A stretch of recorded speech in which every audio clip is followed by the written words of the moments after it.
I'm joined today by Richard Scott as ever. Hello, my friend Richard. Hi, Andy. We were a bit late starting, but I gather it's something to do with the cheesecake. Do you know, Joe, do you know when people say it was life changing for food? I just think, nah, come on. Joe handmade from scratch with some of the family a classic vanilla cheesecake. So it was a biscuit base and all the stuff. I, it was very good. It was life changing. It was Marvelous. really One good. day, one day, I'm going to tuck in. But yeah, just listening to you sounds great, and yeah, that's a very good reason for being late on the radio. I think so because I forgot, but it's fine. We're here. It's all good. So, let's start with this. I've got a question for you. Now, this came in from me during Family Focus a little while ago with Jojo, and we were chatting about. I don't know how we got onto the subject. We were talking about vaccines and COVID and flu and all these different things, measles, lots of stuff like that. And then I was asking on the radio, hence the question to you, because we said, we don't know. What does a flu jab actually do? So what does it do? So it takes their best guess at the antigens, which, if you like, the disease-making characteristics of the likely flu virus that's about to hit us, and turn it into a form that the body recognizes and will produce antibodies against, which is why you get a mild form of the disease, a mild form of flu, whilst hopefully, not always, but hopefully preventing the major flu. The big issue with flu, and which is why I'll be honest, I've always not had it, is that whilst it's good at preventing the main man, if you like, there's lots of flu-like viruses out there.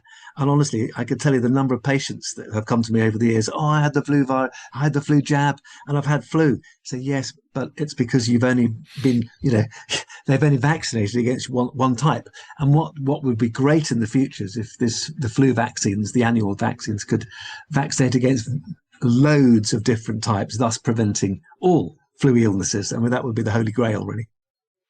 So, because this is where I got very, very confused, because the COVID jab, when that came out, everyone says, well, that's it, we're going to stop COVID. But of course, it didn't. It was never going to stop the spread, and it wasn't going to stop everyone getting COVID. What it could do is help some people by reducing some of the symptoms, kind of maybe is how I was understanding it. Is that sort of accurate, or is that me completely getting it wrong? And is the flu jab similar? Number one, it's amazing you say that because I'm going to be talking about Dr. Francis Collins, who was involved in the COVID vaccine. That's my subject for tonight, which you didn't even know. Secondly, yeah, COVID is an example of a flu-like virus.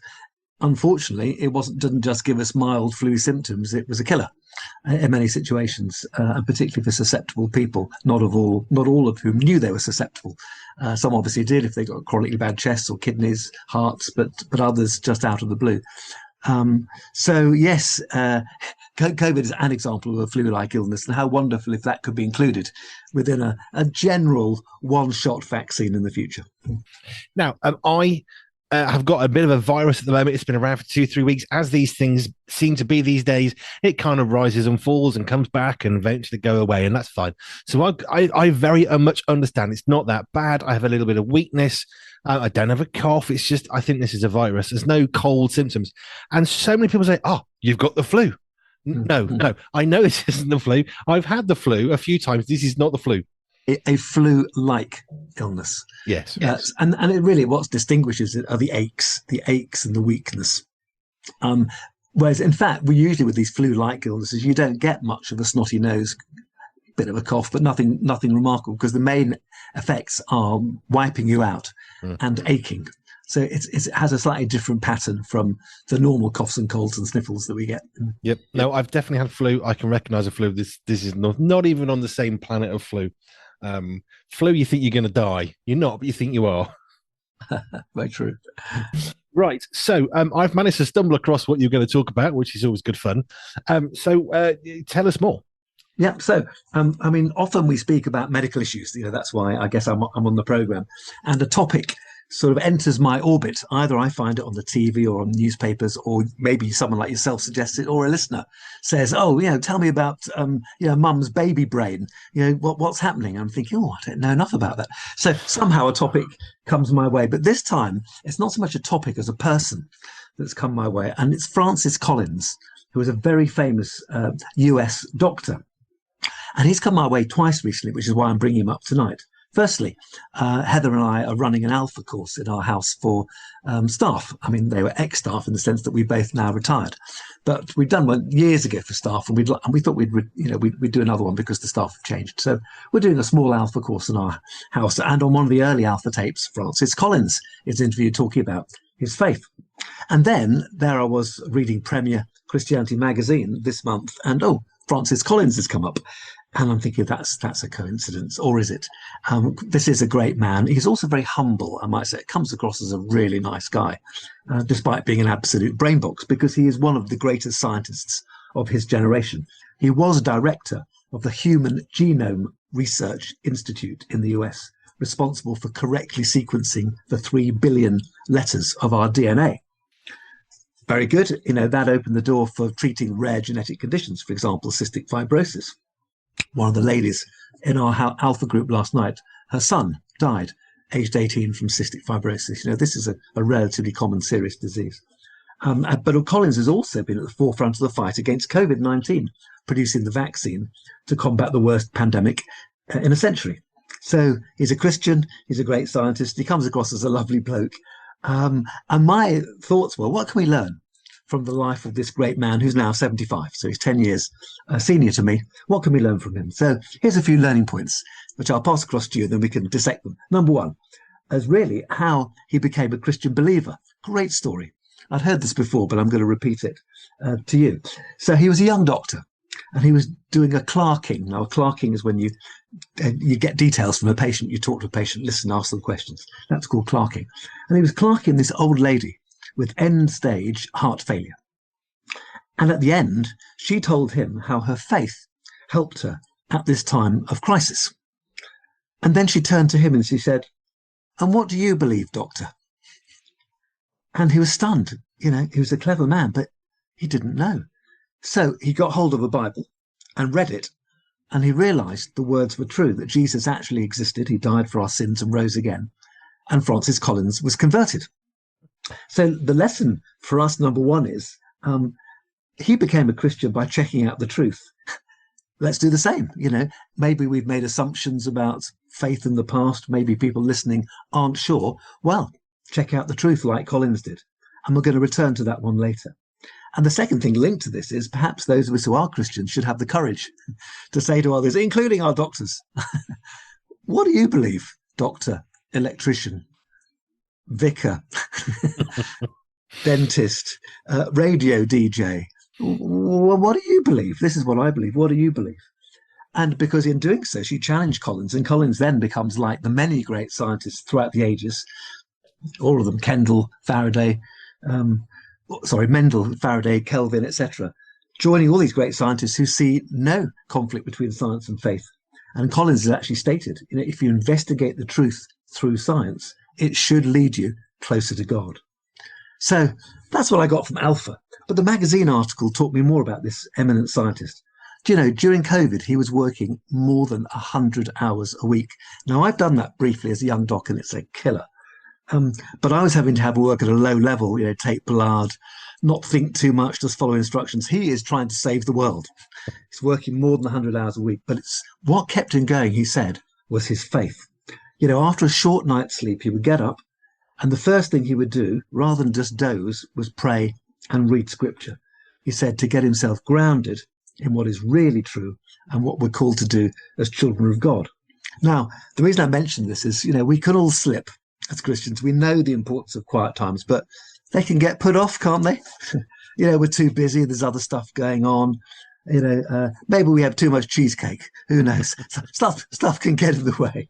But if this man, with literally the world on his shoulders, could prioritize God's word and prayer, so should we. And he said it kept him sane at times. At a point in time, by the way, when he's receiving much criticism, hate mail, threats, even sadly from evangelical Christians, because the vaccine, as we know, was created lightning fast. How good was the science? Well, he says the science proved to be clear. When they first undid the double-blind test of 30,000 adults, half receiving the vaccine, the other half, if you like, a dummy shot, a placebo, when the blinding was removed, the results showed that the vaccine was 95% effective in preventing severe disease, not 100, but 95, but 100% effective against death. It's very interesting. The hard work paid off. This was at a time, of course, when the morgues were full. They had to bring in refrigeration trucks to handle all the dead bodies. Sadly, he said, and this is very important for us as Christians, 50 million Americans declined the vaccine, and an estimated 234,000 excess deaths from disease resulted. That's an astonishing number of gravestones, he said, that didn't have to be there. So Collins is saying to us that, you know, we need to take our faith really seriously, get it sorted in the good times so that you're there and it's there for you in the bad times. Number two, and this is important, he wants Christians to live out what they believe. Now, we claim to be people of love and truth. I think that's fair to say. But he says, you know, bearing in mind the amount of hate mail he received, let's love those you disagree with. And also don't fall for fake news. You know, there may be listeners tonight who decided not to be vaccinated. That's fair enough. You know, it's a personal choice. I understand that. But he's emphasizing, number one, make decisions on the basis of facts, certainly not political views, which is obviously a big issue in America. But also listen to others well, disagree where necessary well, be pleasant in a world where people are becoming more tribal. You know, we think of the reaction to Charlie Kirk's murder. Anyway, if you like more of this stuff, Collins is well worth a read, and he's produced a new book called The Road to Wisdom. So a quick plug for Collins' new book, The Road to Wisdom. So live out what we believe is the second point. Number three, and I'm going to come back to his personal devotions. He says, as a person of faith and science, this is Collins speaking, he had prayed for an entire year when this problem came out, and science proved to be the way that the prayers were answered. With between, on average, it's estimated 14 to 20 million lives saved across the world through vaccination. And just the lesson for us really is that, you know, we may not be world famous or at the cutting edge of science or saving humanity, but all of us can pray. All of us can pray. Let's never underestimate its significance. He attributes the breakthrough he got with COVID vaccination to his prayer role. And so let's folks spend more time on our knees. You can never spend too much time on your knees. Nicky Gumbel on Alpha says, you know, that's how we have a relationship with God. That's the difference we have to every other faith. We can have a relationship with God. And I thank God for people like Francis Collins who are role models for this world. And then finally, and these are 3 points which actually I'm going to be putting into January's magazine article, Andy, for you, is in a world of fake news, how can we decide who to trust? This is a big one because there's so much news out there, some good, some bad. How do we decide who's trustworthy? And he comes up with 3 points, which are really important. Number one, integrity. Does this person or organization have a track record of telling things straight? Now, one of the things, Andy, without blowing your own trumpet too much, I like about you is you tell things pretty straight. I hope I do. None of us are perfect, but that's what Collins is saying. Number one, if you're going to listen to someone or something, do they tell things straight? Have they got a track record? Number two, expertise.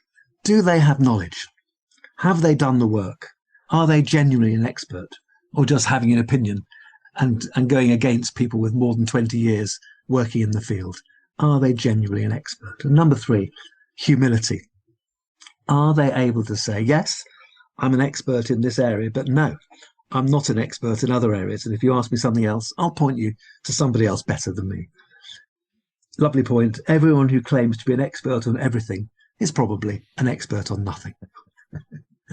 And so I'd just like to finish tonight before we have a chat, Andy, by saying thank you, Lord, for men and women like your servant, Francis Collins. Thank you on the integrity. That's been said many times. It's not easy. I remember one time actually somebody said to me, I really wish I was like you, Andy, because you actually have not just got principles, but you stick to them, not stupidly and foolishly, but you just don't back down on stuff that you know is right. That was like 25 years ago. And it baffled me a bit because I never thought of myself like that. But I think part of it is it's too hard not to for me. Because if you're going to do something, if you're going to believe something and then not do it or follow through or whatever, it's really hard. I think it's a lot easier just to do what you said you were going to do in the first place. You end up making excuses for a start and being conflicted. But I'm just reading the book of Daniel. I'm halfway through. You know, Daniel, Shadrach, Meshach, and Abednego. Boy, do they stick to their principles, and boy, did God reward them. And boy, was it tough. They were they were in danger of losing their heads on several occasions, Yeah. but they stuck to their principles. They absolute examples of integrity. Yeah, very much. So thank you for that. I've heard that a few times, and I do try. I think because it's too hard for me to think I'll try and be something else, because then you have to. It's like lying. You end up trying to be this, but people say, well, you don't have to have principles, but you actually do have principles. You let people know that you are. Here's one I've liked. I like this a lot.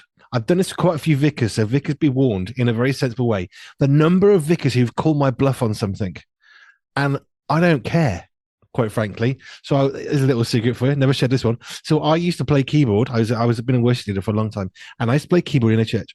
And the vicar said, "You need to stop taking your keyboard up this disabled lift because you keep blocking people, and the people in wheelchairs can't come down." And I said, "Well, that's not true, as you know, because my children stand at the top of the bottom. We can see each other. We ensure that no one's there. Well, if you do it again, you will never play in this church again." I said, "That's fine." So I walked away and didn't play there again because I'm not being accused of being a liar. And it was true. But he was, "What are you doing? Where have you gone?" I said, "Well, you've just said it's got to be this or that, and I can't do one of those. So see ya." And I didn't, it wasn't, I wasn't joking. I never went back because I won't have my bluff called. Do you know what? If I'm going to say something, I mean it. It's not a threat. I'm going to mean it. And I guess that's what integrity is. It's saying what you want to say and actually having the being able to say, yes, I'm going to do that regardless of the consequences. Because I tell you what now, having integrity is painful. Very painful. Of course, it's much easier not to have it. Although it's only superficially easier because, as you say, down the road, you're sitting on the fence, you're wondering, your head is all over the place. Whereas Daniel, Shadrach, Meshach, and Abednego, they were at risk, but they wouldn't have lost sleep over it. They would have just said, "This is the right thing to do. Our God is for us. And if he doesn't save us from the fire, well, there we are. We're still not bound down to your ridiculous gold statue, Nebuchadnezzar."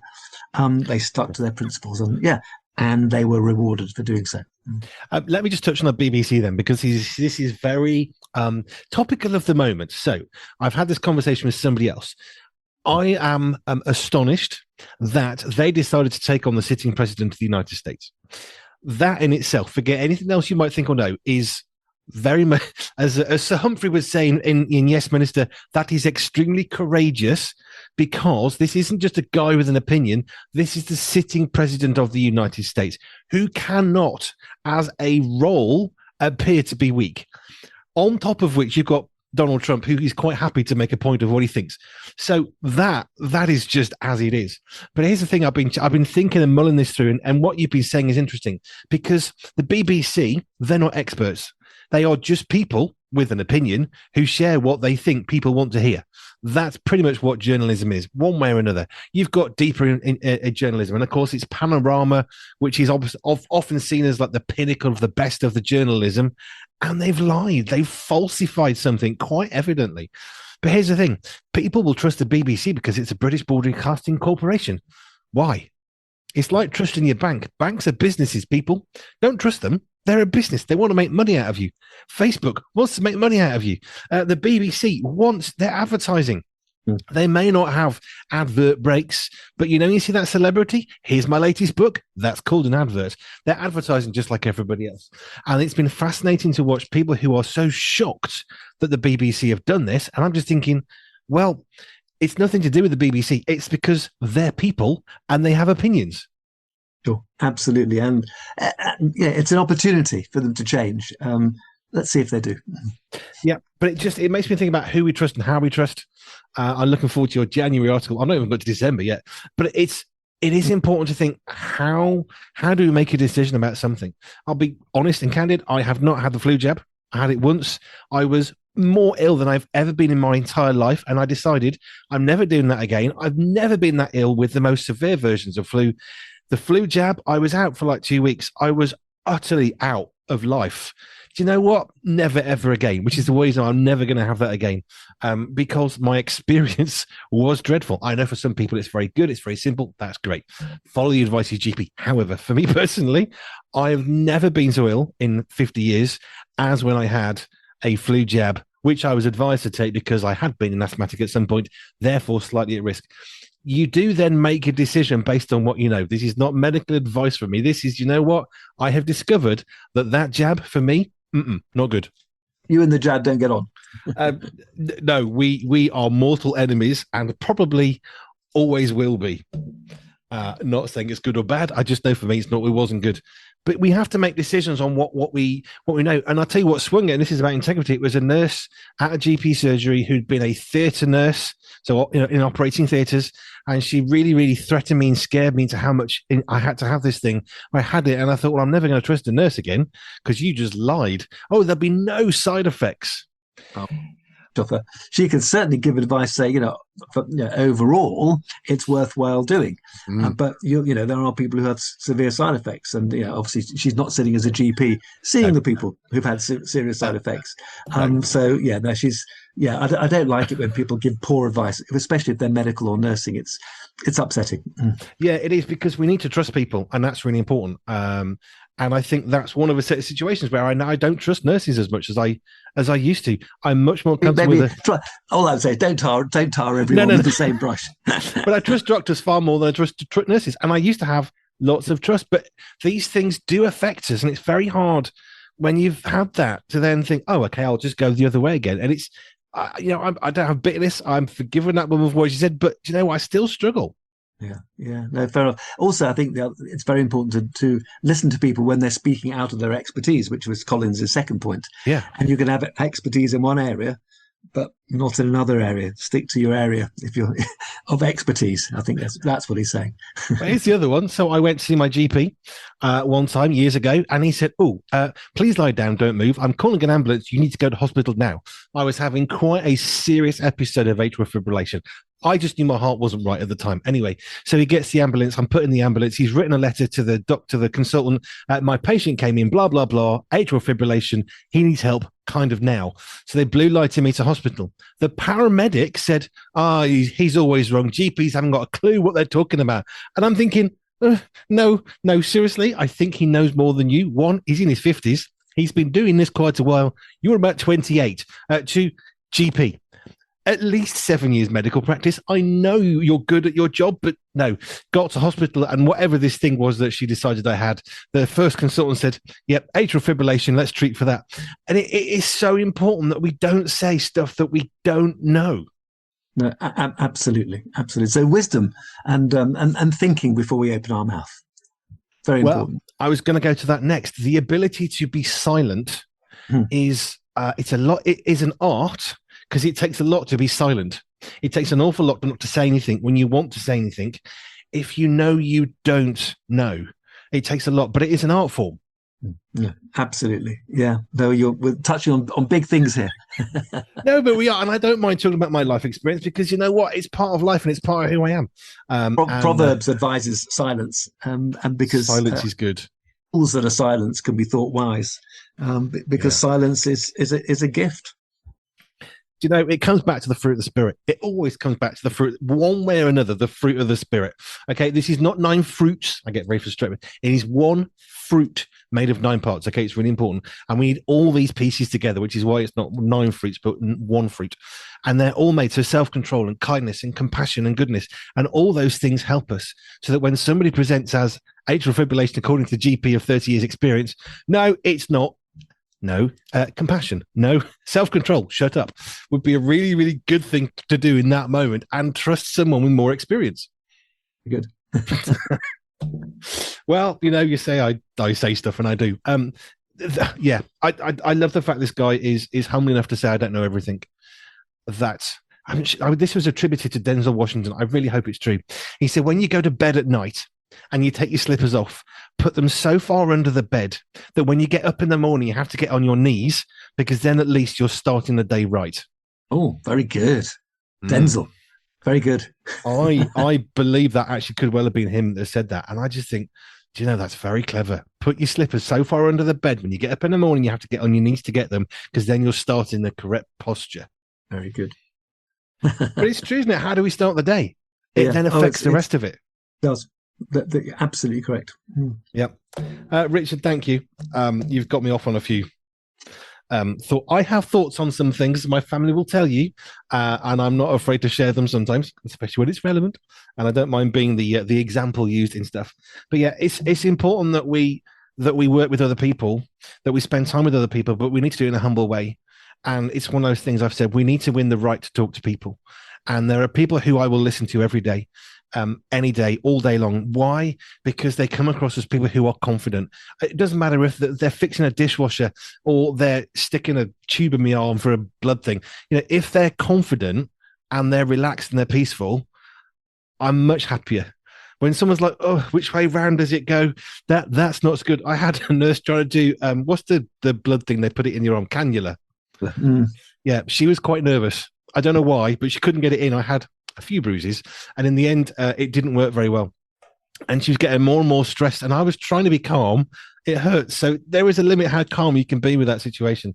But sometimes you just got to think, just take a breath, take a pause, because my arm will start. But sometimes we try and rush into it. We want to do good, but sometimes we can do more good just by just stepping back and taking a moment to hush and pause, which is what this chap did when he was trying to design the COVID jab. Very good. Right. Anyway, I'll shut up because I could go on a lot more. Richard, thank you. If you got any questions like I had for Richard, you can email those to us, hello@pure247radio.org, hello@pure247radio.org. And you can also enjoy Richard, he says, in a shameless plug, in Pure Media, the magazine. This is the latest edition. In the magazine. Yes. Richard is in there as well with a column on medical health. Mostly, Richard, thank you. My pleasure.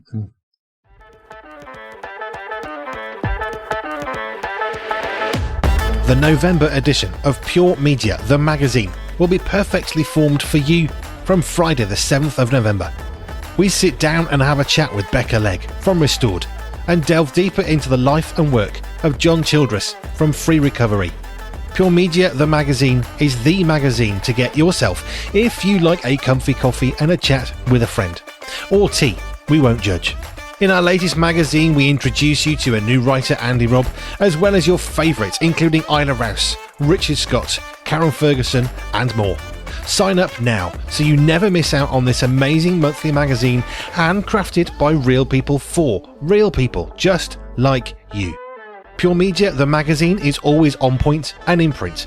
Find out more at www.puremediathemagazine.com.